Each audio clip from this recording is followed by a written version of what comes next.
जङ्गलको बिचमा यो झर्ना अब यहाँबाट हामी हेर्ने चित्त बुझाउने होइन के गर्ने अब त्यहाँ जानु सकिन्न अहिले। अब बाहिर अब यस्तो पानी पऱ्यो, अब यस्तो हालत छ अब बाहिर। यहाँ अब घर जाने काम पनि होला जस्तो भएन पानीले गर्दा।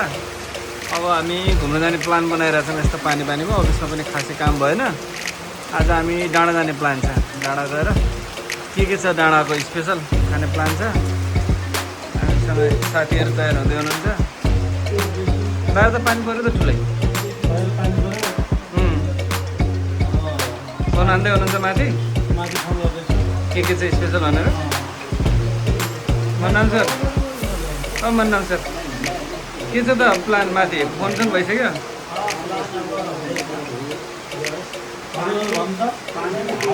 म्याडम के गर्न आउनुभएको छ त? म्याडम काम गर्दै हुनुहुँदो रहेछ है। म्याडम मजाले बसेर काम गर्दै हुनुहुन्छ। अब हामी चाहिँ बाहिर भयङ्कर ठुलो पानी पऱ्यो क्या, यहाँ यस्तो पानी पऱ्यो। हाम्रो यात्रा चाहिँ अब खासमा अब हामी बजारै घुम्ने प्लान थियो, तर एक्कासी हामीले प्लान चेन्ज गर्यौँ। अब हामी डाँडा जान्छौँ यहाँबाट हुन्छ एकदम। हामी अब डाँडा गएर एकदम घुमेर अब अर्को क्यामेराम्यान पछाडि। आज अहिलेसम्म क्यामेराम्यानलाई आज पछाडि एक्लै हो पुरै। सदस्य यात्रा छ। यात्रा छ यस्तो छ फेरि है पार्टीको पार्टी त स्पेसल हुन्छ नि माथि गएपछि होइन। यहाँ पो अहिले सुरुमै पल्काउनु भएन नि त। ल अब जान्छौँ हामी। आज हामी तिन भाइको यात्रा खतरा भइरहेछ। अब कहाँसम्म हो, मौसम यस्तो छ, ब्याकग्राउन्डमा हेर्न सक्नुहुन्छ पुरा आकाश ढाकिरहेछ। यस्तो मजाले बगिरहेछ पानी है। तर जङ्गलको बिचबाट आइरहेको रहेछ कि यो चाहिँ एकदम जङ्गलको बिचबाट आइरहेको रहेछ। हामी घुम्दैछौँ अनि यहाँ पनि यता पनि बिचैमा यो जङ्गलको बिचमा झर्ना बगिरहेछ। अब यहाँ जाने कसरी? यहाँबाट झर्ना त देखिरहेछ है। यस्तो राम्रो झर्ना छ। अब यहाँ जान सकेको भइदियो भए त हामी कस्तो फुडा आउँथ्यो। अब जङ्गलको बिचमा छ। यहीँ वीरेन्द्रनगरबाटै यति राम्रो झर्ना बगिरहेको छ। यस्तो छ, यस्तो पानी परिरहेको बेला पानी परिरहेको छ झर्ना। हामीले अहिले भर्खर देखाएको भिडियो चाहिँ त्यही पर एकदम सानो देखिरहेछ नि। यो झर्ना हो, यो बिचमा चाहिँ यो सुन्दर हेर्न सकिन्छ। यो हो यस्तै जङ्गलको बिचमा यो झर्ना। अब यहाँबाट हामी हेर्ने चित्त बुझाउने होइन के गर्ने। अब त्यहाँ जानु सकिन्न अहिले, यस्तो जङ्गलको बिचमा छ। अब हामी यहाँ छौँ, यहाँ बिचमा जङ्गलको त्यो झर्ना भयो। त्यहाँबाट यहाँबाट बगिरहेछ। त्यो खोला छ यति ठुलो, त्यो बगिरहेछ जङ्गलको बिचबाट। त्यो पनि हेर्ने काम मात्रै हो, जान सकिन्न। बादल यहाँ तलबाट उड्दैछ, बादल पनि आइरहेछ माथि। मौसम यस्तो छ। हामी यस्तो छ यस्तो छ अनि हामी चाहिँ यस्तो छौँ। माथि सल्लाहगारी छ, यहाँ रोड छ। त्यहाँ छेउबाट भ्याली पनि देखिन्छ, भ्याली पनि देखाइदिन्छौँ हामी अहिले।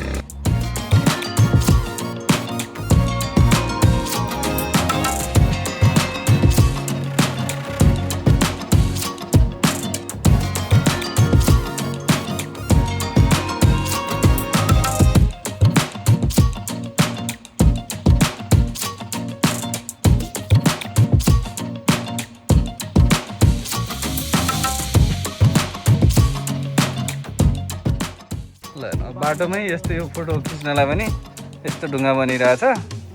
हाम्रो सर जानुभयो। राम्रो रहेछ होइन बाटोमै। कस्तो छ मन्नाम सर? यो पारिदेखि नै डाँडा जरगुटा हो क्या होइन? जरगुटा देखिरहेछ। अब अहिलेसम्म हाम्रो टेबल काली छ। अब यहाँ अब आइयो बल्ल होइन। अब यो पानी खाने, यहाँको लोकल काँक्रा खाने, लोकल चिज खाने, त्यसो जाने। तर अब पनि फेरि चिसै छ। यही हो यहाँको विशेषता भनेको। वीरेन्द्रनगरमा गर्मी भयो कि दुगुरी हाल्ने, मासतिर फेरि डाँडातिर दुगुरी हाल्ने। चिसो लागिरहेछ नि, चिसो छ एकदम शीतल भइरहेछ। अब भरिँदैछ है। तानम सुरु गरौँ लोकल अर्ग्यानिक काँक्रा आइपुग्यो। अनि पेटमा गरौँ नि त्यसो भयो। त्यो लोकल काँक्रा खानु त अब। ल त्यो लोकल काँक्रा खानुको मजा छुट्टै छ यहाँ फेरि यसपालि सबै लोकल पाइन्छ अनि त्यसपछि सबै लोकलै लोकल अनि भाले पनि लोकल भाले खाने खाना पनि जाने नि त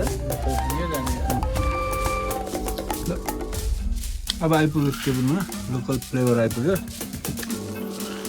बुटन आइपुग्यो अब यस्तो छ लोकल अब यसपछि खानासाना खाने अनि जाने यहाँबाट भ्यू पनि देखिँदो रहेछ यो वीरेन्द्रनगरको छेडा भन्ने ठाउँ हो छेडामा चाहिँ भ्यूहरू देखिन्छ यहाँबाट वीरेन्द्रनगर देखिन्छ पुरै यहाँबाट वीरेन्द्रनगर पनि हेर्न मिल्छ हावापानी फेरि एकदम राम्रो छ यहाँको अब वीरेन्द्रनगर गर्मी भइरहेको बेला चाहिँ एकदम चिसो हुन्छ चिसोमा अनि पर्यटकीय स्थल पनि भयो यो अब उता खाना पनि पाक्दैछ आज हामी खाना खाएरै जाने हो यहाँबाट एकछिन हामी घुमघाम गर्छौँ फोटोहरू खिच्ने अनि एकछिन भ्यूहरू हेर्ने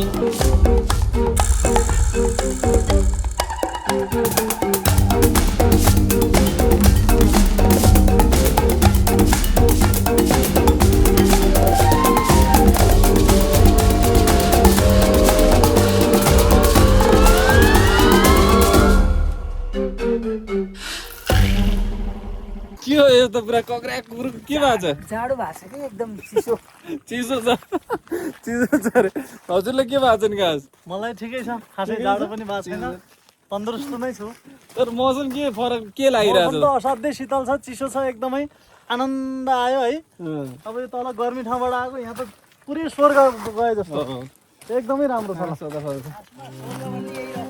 ए यति राम्रो चाहिँ यस्तो राम्रो ठाउँ छ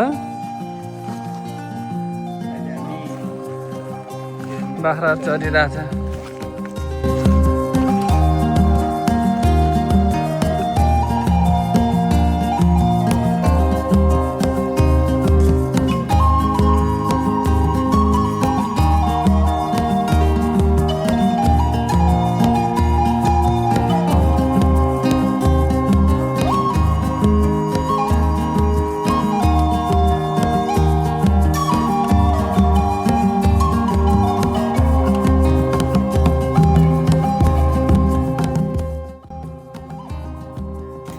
गजब डाँडामा घिउले जानेको भाषसँग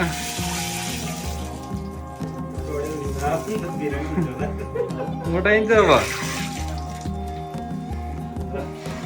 अब धन्यवाद ल दिनु पऱ्यो है अब रात परिसक्यो रटा दिनु पऱ्यो अब झ्यामझ्याम खाएर हामी मुख भइहाल्छौँ है ल ल सुरु गरौँ यस्तो राम्रो भ्यू देखिरहेछ